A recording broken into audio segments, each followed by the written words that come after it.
பாப்பா இப்போ எங்கே போகிறோம்? ஓ சரி, போகலாமா? ஈவினிங் ஆச்சு. ஸோ டின்னருக்கு மாவு பாக்கெட் வாங்கலாமே அப்படின்னு சொல்லிட்டு நானும் பாப்பாவும் வெளியே கிளம்பிட்டோம். அவளுக்கு ரொம்ப சந்தோஷம். காலையிலேருந்து ரூம்லேயே இருந்துட்டு இப்போ வெளியே வரதால என்ஜாய் பண்ணிகிட்டு இருந்தா. அம்மா வாங்க வேமா போகலாம் அப்படின்னு சொல்லிட்டு கையை பிடிச்சி இழுத்துட்டு போனால். நாங்கள் இருக்கிற ஃப்ளாட்டுக்கு பக்கத்துலேயும் மேங்கோ மார்க்கெட் அப்படின்னு சொல்லிட்டு ஒரு கடை இருக்குது. அங்கே தான் போயிருந்தோம். போன உடனே பாப்பா கூட எடுத்துக்கிட்டு கிளம்பிட்டா. இது வேணுமா அது வேணுமா சொல்லிட்டு. வெங்காயம் கொஞ்சம் வேண்டியது இருந்துச்சு. ஸோ வெங்காயமும் எடுத்தாச்சு.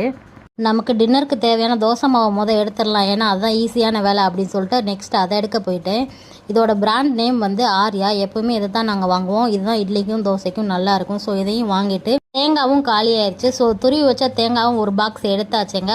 பாப்பாவும் பாப்கார்ன் வேணும் அப்படின்னு சொல்லிட்டு கேட்டா. ஸோ போகிற வழியில் அப்படியே பாப்கார்னே எடுத்துகிட்டு நாங்கள் பில் போட வந்துட்டோம். இன்றைக்கி நம்ம வாங்கினஸ் வந்து துபாயோட ப்ரைஸுக்கு 13 ரூபாங்க. வீடியோ பிடிச்சிருந்தா லைக் பண்ணுங்கள், ஷேர் பண்ணுங்கள்.